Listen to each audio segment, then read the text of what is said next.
Guys, Roxanne here from Tiny Home Living. Well, I'm getting more excited by the day. We are actually mixing concrete today. We went and got the concrete yesterday. Yes, we're not doing it with the truck. We're doing it with the mule. Actually, this isn't going to be as bad. We borrowed a cement mixer and it's going to be a lot easier and it's going to cost half the price of the cement truck. But this just means that we are getting closer and closer to the day that we get the crane in to move all the sea cans around. That's the exciting part. Closer and closer to moving into the new one, closer and closer to having the wood cook stove to use all the time. So I'm really excited about that. So let's go see what Chris is doing. Get to work. These bags are about... Easier for me to load it when it's going. Yeah. Don't want to lose any fingers or hands. Huh? Don't want to lose any fingers or hands. No. Or toes.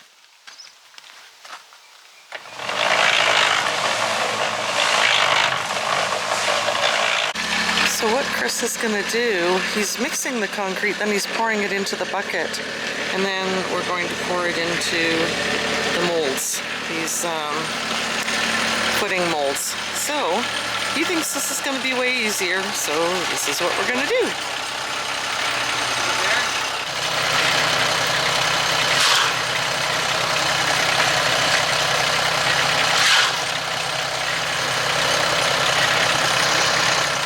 So, little problem here. These cone things are floating up, so Chris is going to have to stake them down with little short pieces of rebar on the outer edge. He actually drilled some of the holes already, but wasn't sure if he would have to do that or not. And clearly we're going to have to do that. So, while he's doing that, drilling those holes, I'm going to show you what's going on around here. These little evergreens are all doing awesome. Even some of the ones that we thought were dead, like that one. The potatoes are going absolutely bonkers.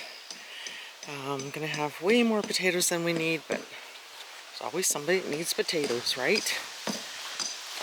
We got rid of a bunch of that straw, putting it on the potatoes. We want to get that out of the way so it's tidier looking here. My pumpkins are coming up, cantaloupes further down the row, and then cucumbers. We left this space open because these are going to spread out. My tomatoes are coming up. I will take those and put them in pots and put them in the greenhouse. Beans, pickling cucumbers, peas, carrots, more peas that I planted a couple weeks later, turnips, and corn. All of the turkeys are free-ranging now. And actually, Rusty refuses to go to bed with his girls now. He stays out because the young hens are free-ranging now, and he stays out to protect them. So that's kind of interesting. Didn't know that would happen. He was going to bed with his hens every night early. It seems like they're still on daylight savings time. And we couldn't figure out why he wouldn't go in with them, and it was because we had started letting these guys out to free range. And he's staying out to protect them. He takes his job very seriously, don't you, Rusty? He's still coming after me sometimes, so he still might go in the soup pot. This one attacked me again this morning and actually spurred me a bit. So there's Barney. There's Snow. There's Chrissy, the black one. Fred, the black rooster, is back in the back now. He's crowing now. It's pretty funny. There is Betty back there, Lucy, and either Laverne or Shirley. That's Wilma. And this is Desi. Oh, there's the other barred rock hen back there, Viv.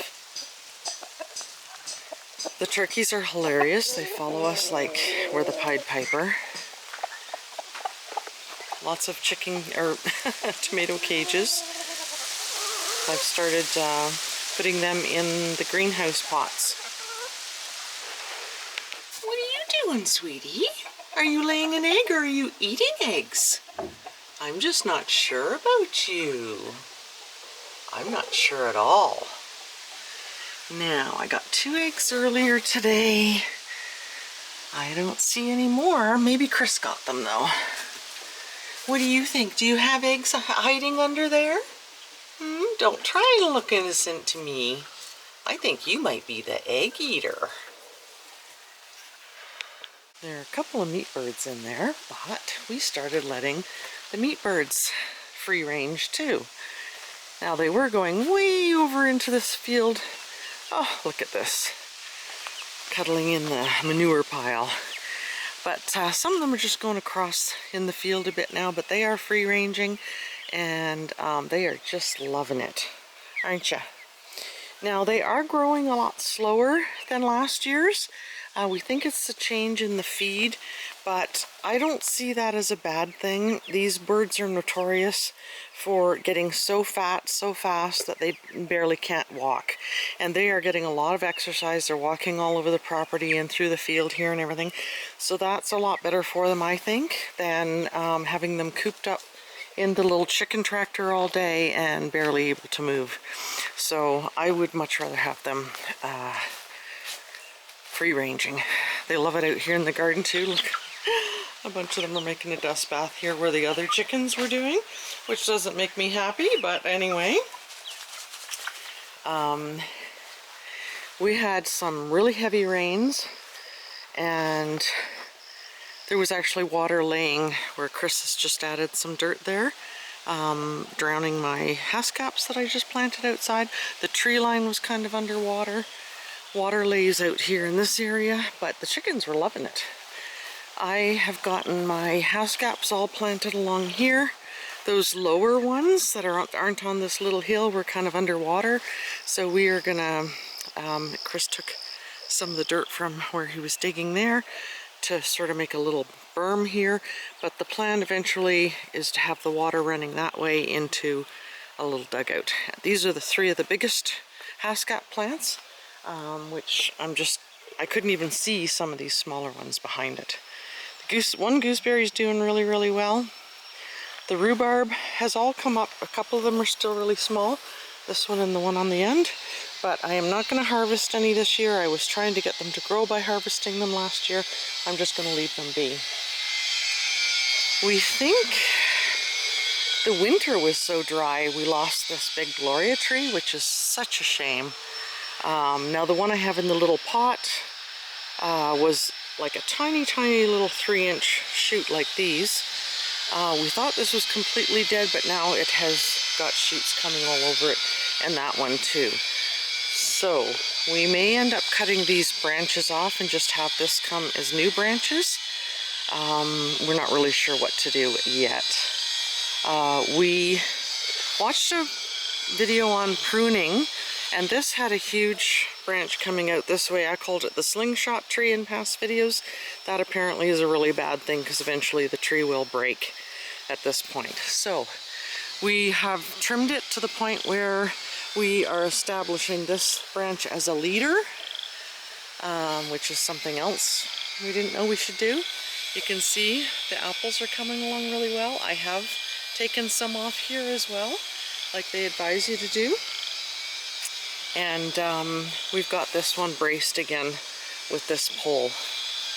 Now this one is a new tree, and it was about twice as bushy as this, but we also trimmed it according to the video that we watched. This branch here will probably have to be cut back to about half. Basically, last year the problem we had was there's apples out here and they basically bend the branch right down almost to the ground. That's what you don't want. You want to cut it back to maybe here. It grows to be a really strong branch. There's a couple of apples that are not going to do anything.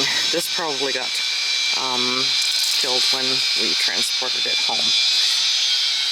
So there's one there. Now there's an apple there, and you can see, and one here, and you can see how that branch will be plenty strong enough now to support that.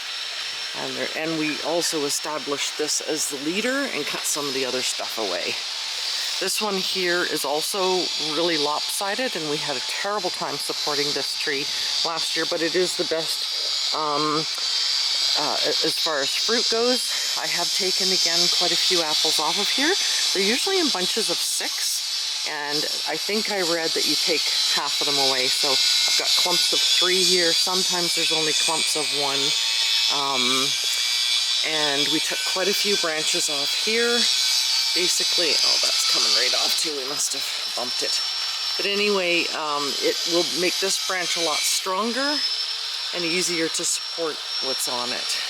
That's a tiny branch for having 5 apples on it. But anyway, we also established this as the leader because it was bent way, way over. And I think that's going to work out really well in the long run. We cut some away from this side so the sun is basically hitting all the branches. Now the cherry tree, I did a past video of this thing here. I'm trying to make sure I keep it wet, and I think I should be pretty close to being able to take that off there. And this this main branch is what we want to have as our leader going up this way, and this one is sort of a competing one. So the video we watched kind of said this one would have to go anyway. So that's going to come off and be a new tree. So that makes me happy, and I'll plant it where that dead one is. And then basically that lets the sun in to the interior part of this tree. So, or what's left of it. Now this is a pretty big branch here. We did cut, I showed last year we had so much growth, like 2 feet of growth, and that's actually a bad thing. I thought it was a good thing. So we cut all of these branches that grew like 2 feet back to about 1 foot. And then we're leaving this one long because that's going to be our established leader. So this is a super, super healthy looking tree, but I'm not getting any cherries. There were a couple here, but like not much, right? Not going to be making a pie out of that. But we did take quite a bit of stuff off of this. Now this little miniature cherry tree has tons of cherries on it, and I put a fence around it to protect it from the evil chickens. It's got a lot of new growth on it again too. So I don't know if I'll get enough cherries to make a pie out of this one or not, but it's a super healthy tree, and I'm not gonna do much trimming on it this year. Now because I forgot to plant my onions in the garden, I planted them in the bins, because the plan is these bins, we filled them with dirt, they'll just go straight into the greenhouse once it's built, and the onions are coming up like crazy, which I wasn't sure would happen because you can see the cracks. We had such heavy rain. Good thing these we put holes in the bottom of these bins, so you can see the onions coming up. There's lots of them. The raspberries seem to be doing good. I think we'll probably have to make a trellis. Now, I had lots of raspberries all through here. There's a bit coming up there. But I don't seem to be having much luck with the raspberries. I'm not sure if it's something to do with the soil, and then of course the sucker went way over there. This one here is yellow onions, and you can see almost all of them have come up. These pots, of course, have, you know, a lot of drainage. So this one is white onions, and I don't see anything poking up with that yet. And I transplanted a bunch of my peppers out here. I just put tomato cages on them yesterday, and partly to keep the silly chickens away from them. Now this one, I decided to plant just a few pea seeds in here. I'm going to put a tall tomato cage on and see if I can get the peas growing on it. Now I can just see a couple coming up just in the last couple of days. And then this one, I have some purple onions coming up now. Also have a pepper plant in here. There are 3 tomato plants coming up in this pot, 1 there and 2 there. And I will transplant them to pots, like 1 pot for each tomato plant. 1 cucumber seed came up in there. And I've got 1 onion coming up in this pot so far. Oh, 2. So I should see a lot more. Oh, 3. They're just poking up. We had so much rain, and now we're getting beautiful sunny days, and that's exactly what we need. This one's doing really well. The yellow onions seem to be doing well. And this one is green onions, whereas the other pot of green onions had nothing coming up. Again, more peppers that I started from seeds just from the kitchen. That looks a lot like it's been picked at by chickens. Those are the first shallots I planted. And of course this is the tree, the Gloria tree that was literally like a little 3-inch shoot at the bottom of the tree when we bought it. I just put some tomato cages in here yesterday. I'm gonna have to move this pepper to that pot and this pepper here to that pot because there just isn't room even for the cages in here. And I just pruned this plant the other day and it had 2 little tomatoes on it, and now it's got a whole bunch of tomatoes. So I got the tomato cage on it now because that way when it starts growing, it's got some support right away. The fruit trees, the lemon and lime trees, are doing just awesome. There is another, I believe, which side is that? I've got it turned. That part, that's a key lime, I believe. Sooner or later, once these aren't fruiting, I'll get them separated into 2 pots.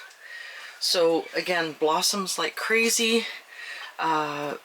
Just smell amazing. It smells amazing in here. And look at these. These were like pin dots. They were so small. Well, basically like this one right here and this. And they're really getting pretty big. This one here too, getting pretty big. Now this is still the Meyer lemon. I just bought some fertilizer for these plants. Oh, these turkeys follow us everywhere. Go on, you, don't you be picking at my... Oh, she got a moth. Oh, they have come in here and gotten my lettuce, the devils. And my basil, you horrible turkeys. Get out. Go, get. So the herbs that I do have, the oregano, thyme, and rosemary, are doing super. I haven't gotten around to planting my sage yet. I still have no idea why there's an onion growing in here. No clue.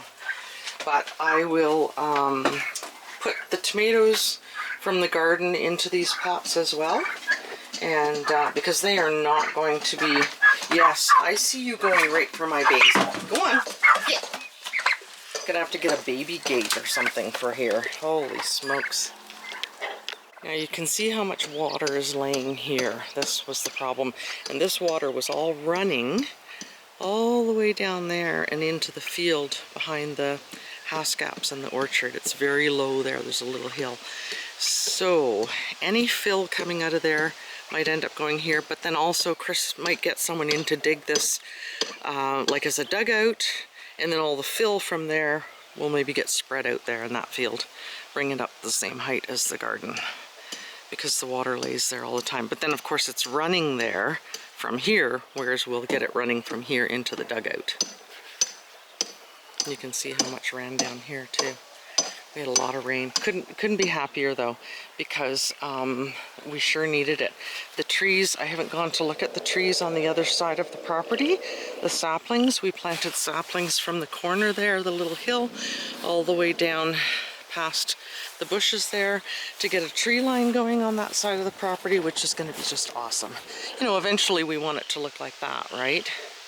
So the other thing a friend told us to do was you put the branches, the low ones, down on the ground. You put a big hunk of sod on them, or dirt, and they grow roots into the ground, and then you have new currant plants.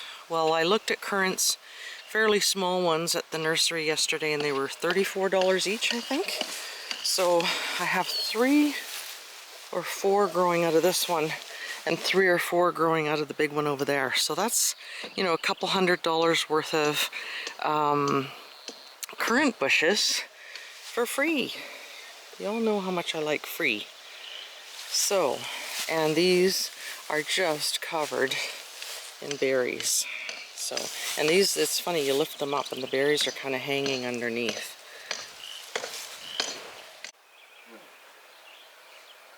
Not sure if the frog will start again. They're so loud. You can see how much water is still laying here. We're supposed to get a few days of sun and then more rain. This here, tons of sand. Chris got a lot of clay out of there, which he put over where the greenhouse is going to go. And then the rest is sand. So, not sure about that. This is where we wanted to build the root cellar. So this is the very first tree. Looks deader than a dodo, but there are still leaves on a couple of these sticks. And when you pull on it, it doesn't budge. So I think it has rooted in. And again, this one looks deader than a dodo, but looks like a new bud on the end. So I really don't think you can kill these things. Again, this one looks deader than a dodo, but still got leaves on it. This one's got what looks like a new leaf. So, and this one here, nice green leaves and even a new bud on it. Those were the first ones we did, and we had awfully hot weather after that. That one really looks deader than a dodo. Yep, that one's, see how I can just pull that out? That one's dead. The other ones you can't do that. And it doesn't matter too much because they will send out suckers, and they are like terrible, terrible weeds.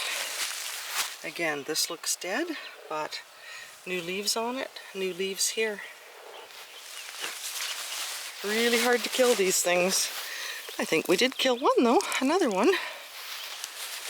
That one looks dead. That one looks dead. I won't count them out until next year though. And then look at this one. As healthy as can be. Look at this water. And the first row of potatoes was underwater almost too. So again, we'll have all the water draining this way into the dugout. That's the plan. And we'll use the fill from the dugout to fill in areas that we want to fill in. So Chris is cutting short pieces of rebar and going around and staking these down. And hopefully we can get back to it and get a bunch of these poured today. It is a hot day though.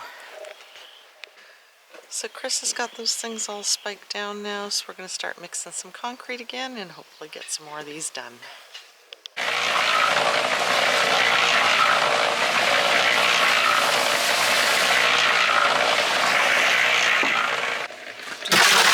Just use the wheelbarrow.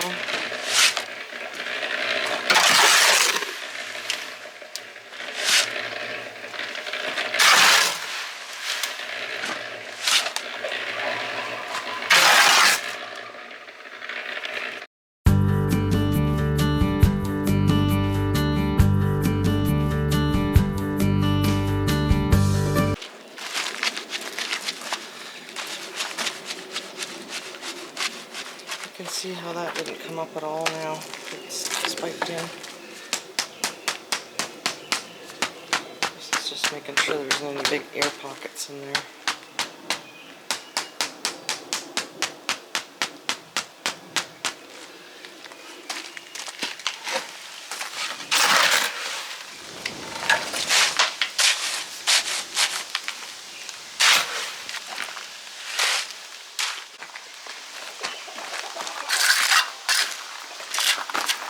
Put it on the side like that? I don't know how that may be.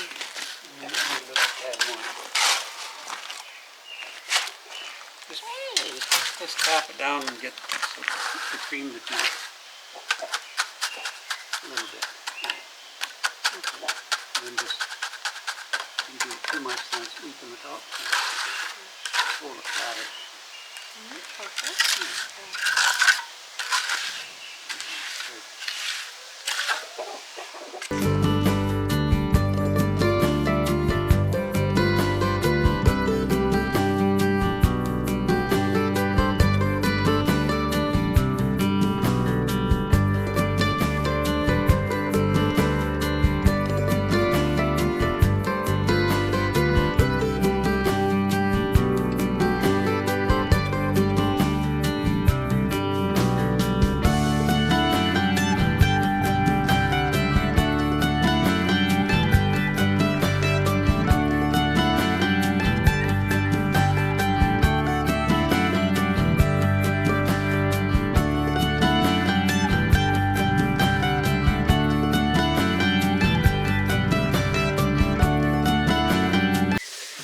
Almost feels like it's gonna rain, and so we've cleaned up and we are going in for the night. It's about 7 p.m.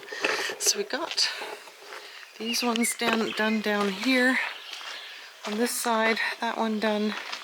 That'll be the back of this one and this. Got all the front ones done, and got these two on the side done. So now tomorrow we'll just have to do these two, those two, and the other two at the other end where the old sea can will be moved to, past the generator there. So, gonna have to put the bags back on these because it feels like it's gonna rain and it just destroys the sonotube. Look at these guys, I was wondering where all the meat birds were. Oh, that's so funny. Oh my goodness.